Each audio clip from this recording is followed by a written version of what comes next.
Welcome to episode 59 of the Search with Canada podcast, recorded on Friday, the 1st of May. My name is Mark Williams-Cook.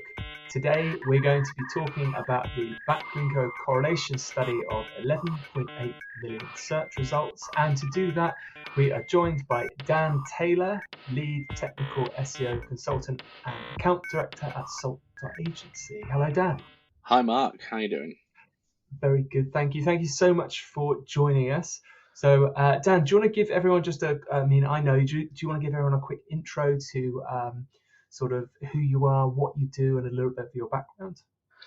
Yeah, sure. So, as Mark kind of introduced, I'm Dan. I work as an AD and lead tech SEO consultant for Salt Agency, based up in Leeds in the UK. I got into digital marketing about 7-8 years ago fully. Previous to that, I actually worked on fishy docks as a fishmonger and fish markets. No way! I did not know that about you. Yeah, so I learned how I basically learned a hell of a lot about fish, and then took absolutely no knowledge into the digital world after university. Been working at Salt now 4 years this month, actually. Work with quite a range of clients, mainly across the US, in sort of tech and sort of SaaS sectors, but then also quite heavily in e-commerce and travel as well. Also spoke at a few conferences like Tech SEO Boost and Brighton SEO's main stage. Also won the inaugural Tech SEO Boost research competition for a little sort of foray into this thing called Edge SEO and using CDNs to do transformations. And also, you might also see me online with things like sloth.cloud, hreflangchecker.com, and various other pies that I've got my fingers in. So I was actually going to say to everyone, so kind of Edge SEO, technical SEO, and specifically Edge SEO is something you're always at the front of my mind for. So, I mean, I've learned quite a lot from you about Edge SEO, and very keen to tell me that Cloudflare workers aren't service workers. And you mentioned sloth.cloud there. Do you want to just briefly describe what that is for people that haven't heard of it? Yeah, so essentially, so Edge SEO's not really anything new. It's been something that's been around since sort of 2014, 2015 that we've been able to do hard coded on like Lambda, Edge servers, things like that. But essentially, the advent of Cloudflare workers meant that we could easily do transformations through the CDN, which overcome a lot of technical debt issues and other issues with actually getting technical SEO implemented, basically. So sloth.cloud essentially was actually born from, we built a generator in house to quickly do code. And then my developer, who kind of is the mastermind behind it, got really bored of me asking constantly for tweaks. So he stuck the generator behind a nice UI. And then I kind of went, well, can we just like roll this out? And we just opened it up for everybody to make an account, log in, and generate Edge worker codes, really, for free. I think that's how a lot of good products are born. So when I was speaking to Stephen, who's one of the co-founders of Content King, there was a similar story there, I think, of essentially developers and SEOs getting fed up with each other from lots of very similar requests until the developers just started coding solutions to make the SEOs go away. And then they decided to wrap it up in a product. So that's sloth.cloud. It's free. Check it out. So Dan, what I've got you here to talk about is something a lot of people online have been talking about, which is the Backlinko correlation study. So for those that haven't seen it yet, on the 28th of April, Brian Dean from Backlinko tweeted about a new study that they had done, and the tweet said, "We analyzed 11.8 million Google search results. Here's what we learned about SEO. Important." So there's a list of things that they consider important. Domain rating, short URLs, page authority, comprehensive content, and backlinks. And then they've listed four things which are quote unquote not important, which were schema, site speed, word count, and title tags. Now, this tweet, as I'm looking at it now, has 425 retweets and 1,500 likes. And I want to talk about it for a couple of reasons. So Backlinko, the website as it is does rank for a lot. It does drive sort of significant traffic. So whether you kind of agree with what they're saying or not, they are quite influential when it comes to SEO content. And this particular study I wanted to talk about, not just because it's new, but it has generated, shall we say, quite a lot of discussion online. And particularly even I noticed Google commenting on this article. So I'm just going to read you a little back and forth from Brian Dean and John Mueller from Google. So cutting in here straight from Google, they're saying, this is John Mueller saying, while it's always fascinating to look at compilations like these, you should never assume these are or are similar to ranking factors in search. And Brian Dean came back to say, kind of in agreement to this, Google's algorithm is infinitely complicated compared to an analysis like this. This is more to shed a bit of light onto how some of Google's ranking factors might work. And John Mueller from Google replied, you've built complicated algorithms at scale too. You know that it's never a single calculation with static multipliers. These things are complex and change over time. I find these reports fascinating. Who would have thought X? But I worry that some folks assume they're useful, which is quite the burn, really, coming from Google saying that he worries folks assume it's useful. And I won't read out who's kind of written these, but sort of I was looking through other comments. People saying things like useless correlations backed up by mostly proprietary metrics. What else could go wrong?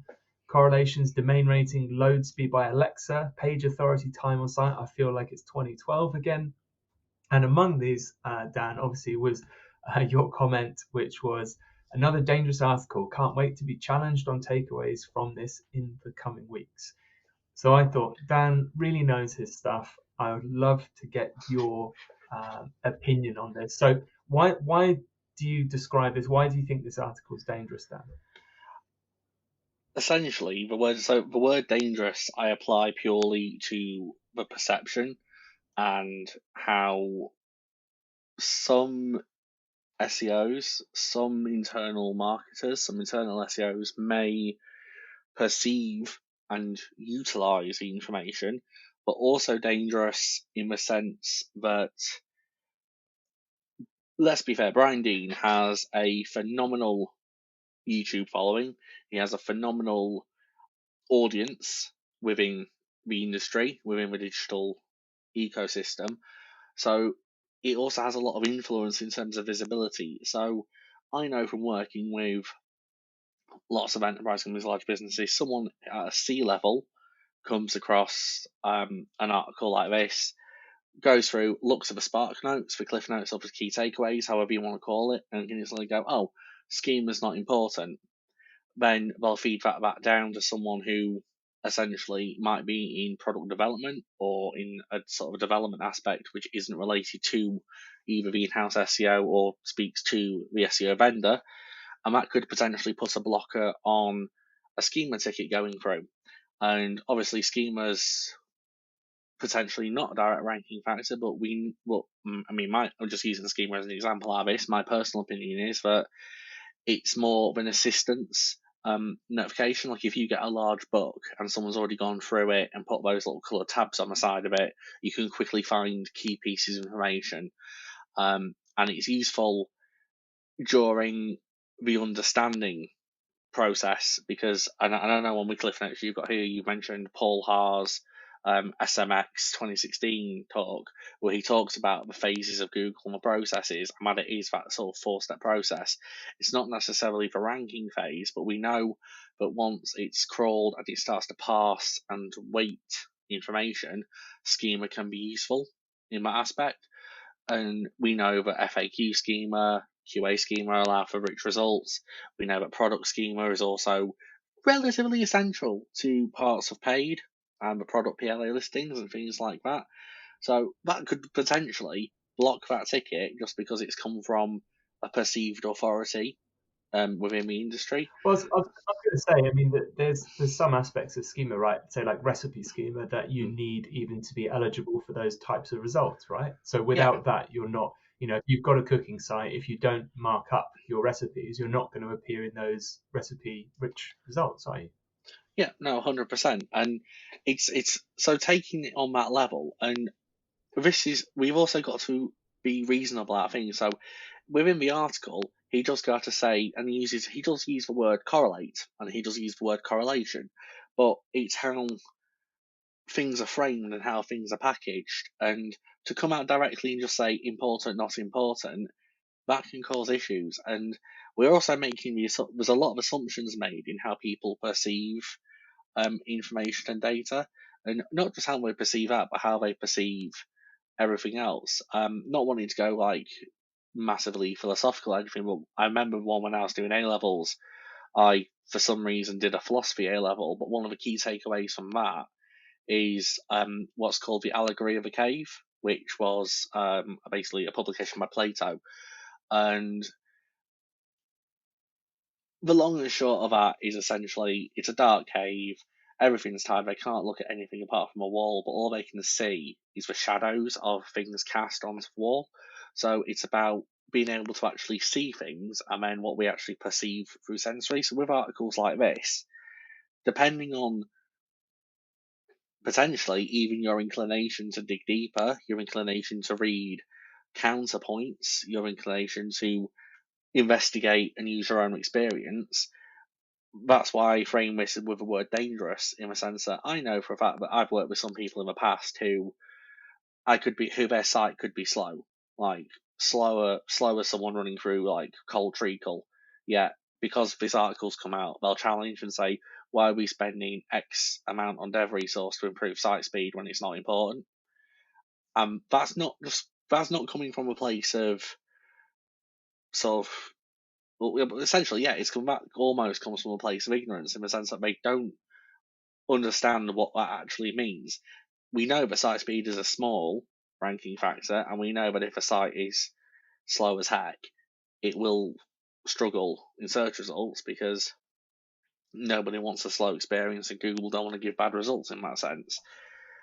But framed in this But that way, was something ah, As I say, that was something that particularly interested me actually in the kind of response from the SEO community to this was a lot of people picked up on site speed. And it sounds like from what you're saying, at least you will hopefully, or maybe not, if you're not, maybe great, be in agreement with at least my understanding, which was from what I've seen, the Google said about site speed is two main things, which is firstly, they've quite clearly said, as far as I can see, that it's treated on a factor of they're only really applying this when you've got, like you said, I think you said a site that's slow as heck, mm, maybe versus, like a normally operating site. So it doesn't seem that they're applying these site speed, if you want to say ranking factors or weightings for, between sites that, take 1 second and 2 seconds or 2 seconds and 3.5 seconds to load. It's really coming in when a site's taking 3 seconds versus one that's taking 15. And the other thing I think they've quite clearly stated, which you were getting to, is that site speed is an on the fence kind of factor. So if everything else is roughly equal, it's like the cherry on top because it's going to be a nicer experience for the user. Were you surprised at all at the reaction that came from the SEO community? Because a lot of people are saying that, hey, site speed's super important. And I mean, and lastly, to put on the end of that, I mean, not to say, site speed isn't important, as a general thing, it's critically important, but purely from an SEO perspective, I don't even think SEO is the right way to, attack site speed. That should be a conversation, you're having about financials or with conversion teams, that kind of thing. I mean, what were your thoughts to the response we saw around site speed? I mean, I definitely feel that. I mean, as well as site speed being a ranking factor, I definitely feel that improving the speed of a website can correlate with improvement generally of how the site performs. And that not For sure. necessarily might be in that as we say, the straight 3 second to 4 second marker. But surely by logic, if you're improving the speed in which assets are delivered, you're loading the critical CSS, you're improving TTIs, you're improving TTFB, you're improving all those other factors, you're actually also making it easier and less stressful for Google to crawl your website. Meaning you can potentially crawl more with its finite scope of when it approaches your site. So it's not so much about the ranking, it's also just improving the general health of it. And how that all builds out really into there. And things like that, we don't really monitor. We look at a website, we say it takes 5.3 seconds to load. We did some stuff and that became 2.4. We might see an increase in conversion rate, might see an increase in other stuff, but it's not just that one factor that changed. As I say, by shedding the weight, you're also making it easier for Google to crawl. You're making it easier for users to load, and it's a nice cycle. It is to say, for me, it's probably the framing thing. To say it's not important, that also then comes down to what I think is a flaw in the actual study itself, and Mm. that's that it's great that you've analysed 11.8 million search results. To do that, I cannot comprehend the phenomenal amount of manpower. Because I mean, I did a Salesforce study earlier this year where I looked at just over 1,900 websites, and the amount of times where I was sat there like praying for it to end, just because of how long it took to actually process that much data, was painful. So to do that on that scale, that's a lot of computing power and that's a lot of manpower. So fair enough, but for me, if you're taking 11.8 million search results, you might as well have gone into the supermarket and got one of every item off the shelf, opened it and put it all in a big pot and cooked it together and then asked if it's a nice meal. Because, Okay, I think I see what you're yeah, getting at here. within So that, this is a way you're suggesting you could have improved the study, maybe. within that 11.8 million search results, there's going to be a lot of different intents. There's going to be a lot of different seasonality factors. There's going to be a lot of different industries.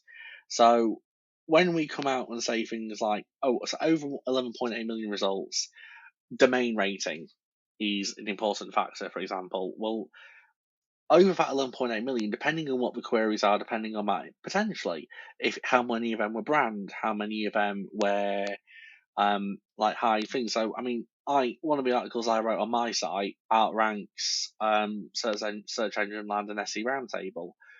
The content's longer, the domain rating is a lot lower, URL's a lot longer, page authority is lower, and it hasn't got anywhere near as many backlinks as that domain. So I've only got one out of the four things, yet it still ranks. It's for me to put that much data into a single bowl and call it the data soup. It makes it implausible to draw any real conclusion from that.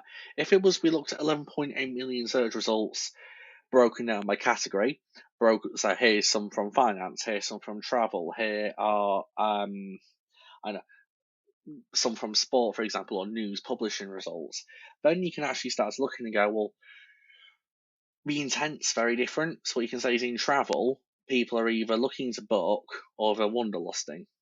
So you can automatically that's a very top level generalization, admittedly, but you can actually then start to break it down. Whereas if you're starting to compare a Bermuda travel landing page versus, I don't know, an analysis of whether or not CTR is a ranking factor versus how long to boil an egg, you're going to get very different results, but all three of those are potentially going to perform well within their own individual SERPs, within their own individual areas. So it kind of also then comes down to things like where we've had studies in the past which turn around and say things like direct traffic. Most websites that rank highly have a lot of high direct traffic, which I know a couple of tools have produced studies like that before, and it's like, well, yeah, if you're a major brand, chances are people are going to search for you exact match, and people are going to go direct to you, because if you go to a website and you like it, you go back to that website. You don't necessarily have to Google it because your Chrome browser remembers it. So it's just things like that where the study initially for me is slightly flawed and then frames the findings dangerously. I think you've really hit the nail on the head there of one of the core ways that SEOs, marketers trip themselves up, especially when they talk about ranking factors, which is it does often get overlooked that a lot of these can be very specific to different industries, verticals, niches. So, like you mentioned there, for instance, one you hear that I've heard quite regularly is, Google needs fresh content, for instance. And if you look at two extremes, like say you used, like say a newspaper site as an example, of course, the chronological order in which they're posted is, probably one of the most important ranking factors because it's news, right? It's got to be new. But if you compare that to maybe a site that, archives scientific papers, the actual date which they're published is isn't so important at all because if you're searching for a specific paper, you're searching for that paper. So whenever it was published is just when it was published. So those two things, that how new the content is, massively impacts the ranking in two different ways. So I think it's a really interesting point. Maybe people should take away just with their general SEO as well as when they're looking at results of correlation studies like these. I agree with you as well. So I think my initial reaction was, I saw the tweet go out with these bullet points, and it kind of did, raise an eyebrow of like, oh no, when you just see things like, title tags, site speed, not important. And I think I had the same fears as you.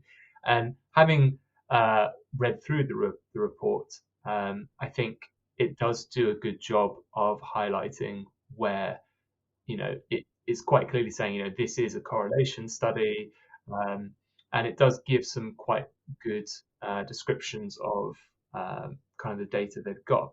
One thing I do want to talk about with you is so the first kind of result they get back on this study is our data shows that a site's overall link authority, as measured by Ahrefs domain rating, strongly correlates with higher rankings.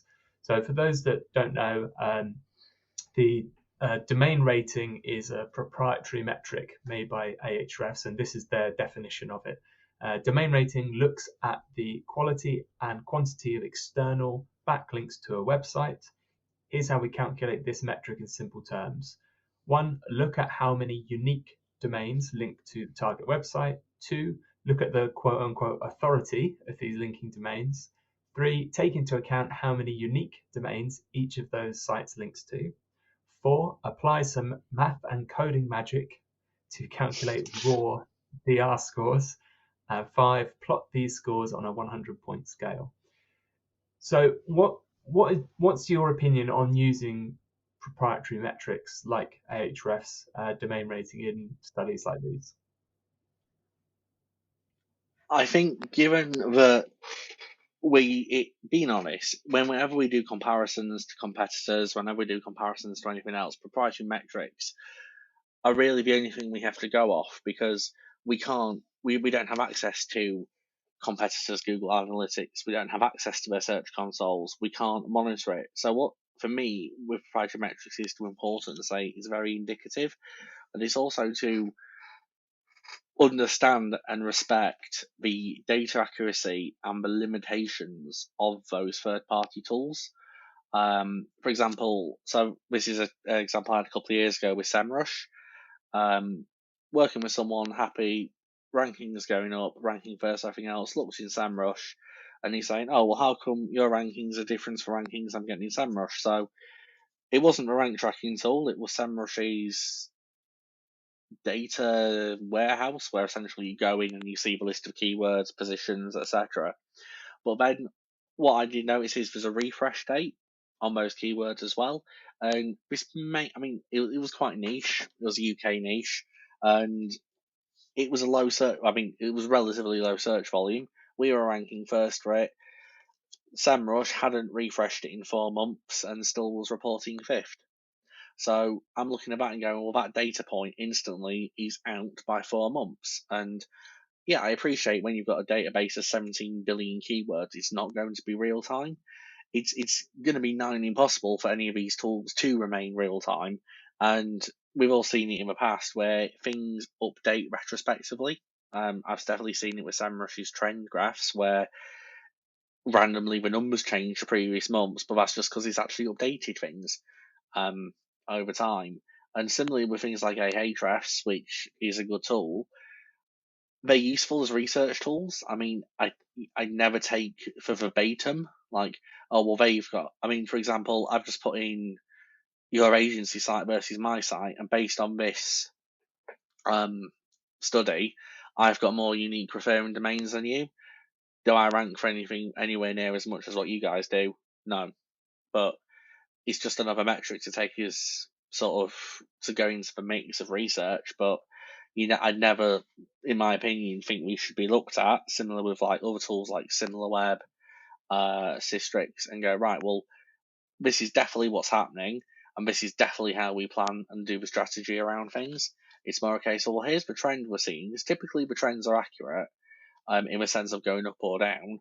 And you can also perform some gap analysis of it, especially with things like backlinks. But yeah, for me, we're not a verbatim tool, and I'm sure you've seen it as well because everyone's seen it. We have agencies who basically just rely on these tools, rely on the auditing process these tools provide, and rely on that as basically the service they provide.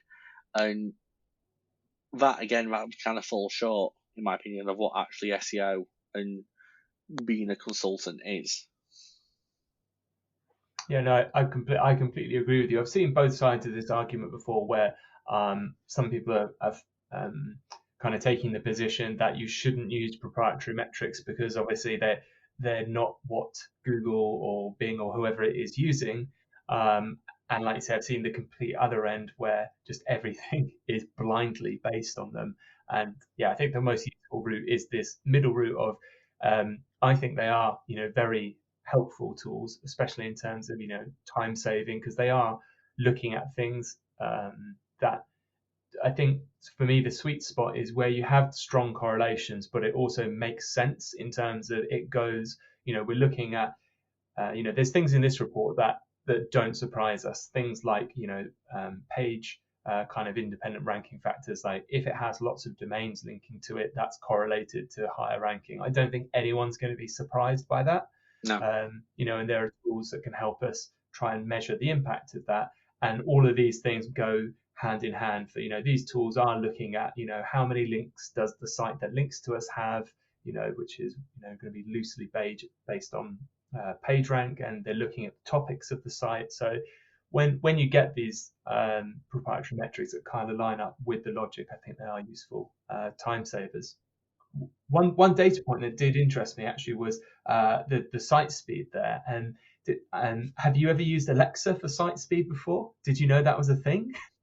I vaguely remember it being a thing 4 years ago because I did have a client once who was like, who was adamant one of the metrics of success was being ranked as a top 10,000 Alexa site. Um, to Right. which I was confused as heck. But yeah, but I mean, load speed by Alexa. I mean, for me, I mean, for me, I've just two things to that. One, I don't particularly understand why Alexa was used.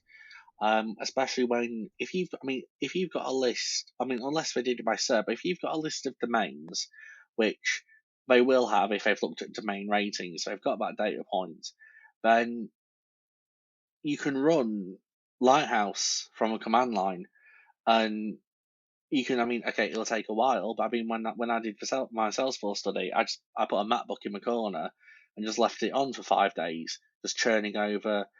I did the site speed thing with Lighthouse 3 times, so I got more results. But so I could basically average them out where I'm just go, oh, it says it's this, let's go with that. But yeah, that confuses me. But then I also think because they also use time on site potentially. Well, they did use time on site as one of the metrics in this. That potentially came from Alexa as well, and we kind of know the limitations of the Alexa plugin. And for me, Alexa falls into the same category as sort of a similar web data points. It's not holistic enough to be representative of a large sample size. Certainly not a sample size that large. Hmm. So was there anything in that report that you actually thought was kind of helpful or correct, or things that were done particularly well? I mean, being on the actual methodology behind it isn't massively explained. I mean, they did a summary of the key findings and they kind of explained where we got it from. And I appreciate I've just leveled a criticism, which without looking back at the studies I've done, potentially I haven't done either. But when you look at something like Ahrefs domain rating, you have a look at the graph, you can see it's all nice there. It's for me, once you kind of get that level of data and don't distinguish it enough, it kind of becomes almost nonsensical in the sense that you're looking at so many different, like we said previously, we're looking at so many different intents, so many different page types, so many different everything. But there's no, if it explained that here's your 11.8 million queries, this is the breakdown of sort of sectors, and this is also a breakdown of results sort of by sector. That can work out pretty well. But I mean, to say, for example, the average URL on Google's first page is 66 characters long. It's like, for me, someone can read that in house who potentially hasn't got the same breadth of experience as a lot of other people may have, and then then automatically I'm spending time or potentially doing unnecessary redirects on URLs that have been 75 to 80 characters long just to get them down below 66 or 266. It's kind of like that magic number when we used to think that 500 words of content would be panda safe and things like that. It's numbers like that which don't overly work, especially in studies like this, in my opinion. And then in general, the average time on site for a Google first page result is 2.5 minutes. Well, in my experience, and just, I mean, from doing this, I mean, we've done some good content pieces with people in the past, and they've had nice long form sort of content hub centers. They stuck a video on that page. The video lasted about 2 minutes in length. Guess what? If you put a summary video at the top of the page, people are going to realise there's about 1,500 words on it, or watch for 2 minutes summary video. People watch for 2 minutes summary video. Analytics, time on site went down to below 2 minutes. Did it make the blindest bit of difference? No. Because end of the day, the content's for content. Very similarly, and this for me also then produces horrible churn content.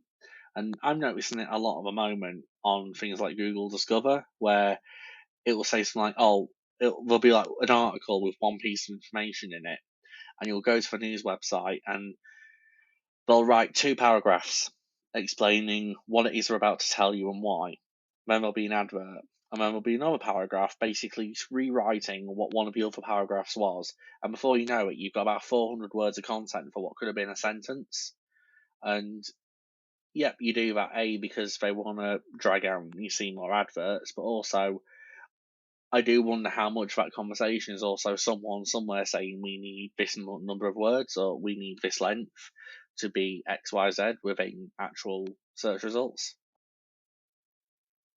Well, that was one thing that made me happy, at least in the correlation report, which was they said that there wasn't any particular correlation with the word count. So hopefully, at least if we can focus on that, we can just bury that one. Yeah, no, but hopefully the panda thing's been there. I mean, well, not the panda necessarily, but the actual the notion of a panda safe number of texts is long gone.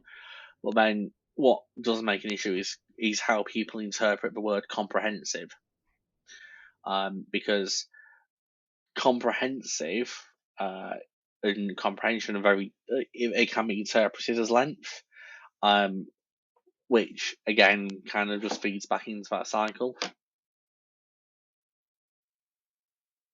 Yeah, I think that's a really good point actually about how people are actually understanding the words that people use. Yeah, like comprehensive. That's an interesting point. One kind of tweet I saw from Rand Fishkin kind of summarized, I think, what was going on here. So we obviously had all these different points of some people quite heavily criticizing the report, other people calling it, a sales piece, other people saying, look, it's useful to have this data out there. And he said, it seems like a framing problem, right? Frame A, these factors are what Google uses to rank. Or frame B, higher ranking sites tend to differentiate themselves based on these factors. So he's saying frame A is wrong, even if the data is great. Frame B can be useful for a lot of people. I mean, is that something you'd broadly agree with in terms of this report? being honest, in terms of any kind of report, I'd probably, with a generalized report like this, where it's a big cacophony of data with no breakdown of industries, intents, things like that, I'd argue that both frame A and B, as presented by Randbear, aren't useful for anyone, because if you say frame A, these are the factors that Google uses to rank, yeah, that's just plain wrong. That's just outrageously incorrect. But then by saying higher ranking sites tend to differentiate themselves based on these factors, that's potentially also wrong, because whilst the data correlated with that potentially across this 11.8 million, if you break that down by industry, you break that down by other sectors. I mean, we know as SEOs, for example, for 10 years, for 10 years ago, for last 10 words are hard. For quite a large period over the last 10, 15 years, the online gambling and betting industry, for example, were just mad for links. All they wanted and cared about really was just driving as many backlinks as humanly possible. The content side of things didn't really lay into it. But then what this doesn't take into account is the fact that a lot of really high competition keywords, especially commercial keywords, have really large websites ranking for them. So if you're a large brand, you'll do this thing outside of SEO called marketing. And if you do marketing, such as sponsorships, television advertising, people know about you and people find you. And it's exactly the same reason. If someone's searching for soda and fizzy pop, and they see a search results page without Coca-Cola, something's wrong, because that's a phenomenally massively global brand. But that website might be slow as heck. It might be built on, I don't know, it might be in complete Angular and not renderable. But people expect to see it still, because that's a positive search result. And that's kind of like, a positive search result isn't just defined by the metrics, it's defined by what goes into it as well. And when you have a study this large, without that split amount of differentiation, there's going to be a massive element of that going into it as well, and how it brand works. So, I mean, a classic example of this is Spam, the canned food. Um, they originally started off in Austin, not Texas, but somewhere up north, I think like Austin, Wisconsin, or something like that. And they fought against obviously a lot of stigma and stuff, but then they only really kind of became popular and acknowledged the fact that people disliked it. And when it was used as a food source for the US military, they got hate mail from people within them actively serving in the military saying, please stop producing this and let us eat something else. And it became a joke. They only really got to kind of popularity and kind of got that sort of canned food acknowledgement when they prosecuted the Muppet Show for were basically doing a skit about them and like making fun of them. That level of branding can change things, and that also lends itself to changes in the real world. So the 2016 DIN cyber attack, for example, that changed a lot of industries and a lot of search results on its head completely, because previously people searching for things like DDoS mitigation, CDNs, and cybersecurity were us. They were people like us. They were InfoSec people. They were sysadmins. They were technical people. They weren't the average people on the street. But when you have a massive cyber attack that takes down Twitter, Amazon, Netflix, and the White House actually issues a statement about it because of how much of a public issue it's become, Google reframes all the search results around that intent.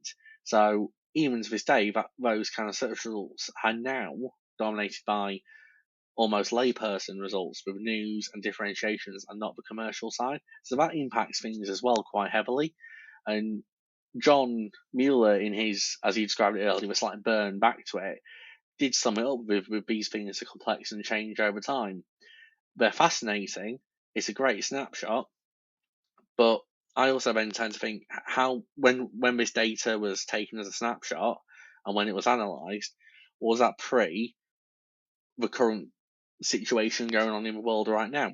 Because I'd beg to differ that a lot of these search behaviours, a lot of this might have changed. And also, when you look at this without intent and without actual seasonality and other things playing a factor, because we do know that seasonality can also play a turn in how search results appear, you kind of then ask, well, are these first page results that are being pulled up actually valid?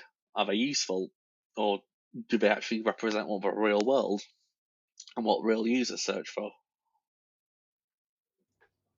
Dan, I normally do kind of a key summary points at Ah, the end of these podcasts, and I think you've just done a brilliant job of summarizing kind of John Bueller's original comments on complexity right the way through to Rand's summary and why it's incorrect in context to everything we've talked about. And I don't think I could phrase it any better than you have. Thank you so much for giving me your time, coming on and talking to us. I think a lot of people are going to find your thoughts on this study really helpful in terms of how they frame it, how they talk to people about it, and hopefully what actions come out at the end of it. So thank you so much for that. I really appreciate it. no, thank you for having I've me. learned something too. I mean, we got onto spam suing the Muppets, which is just completely new territory for me. So I've learned a lot as well, Dan. Thank you so much. Show notes for everyone, transcription of this episode, links to stuff we talked about will be online at search.withcandor.co.uk. This episode, Dan's going out on Monday, May the 4th, Star Wars Day. You a Star Wars fan? I am, and that has actually probably made me smile more than it should have. But I've got the Star Wars Day episode. Top man, excellent. I do it. So we'll be back. So enjoy Star Wars Day for everyone listening to this, and we'll be back in 1 week's time on May the 11th. Hope to catch you then.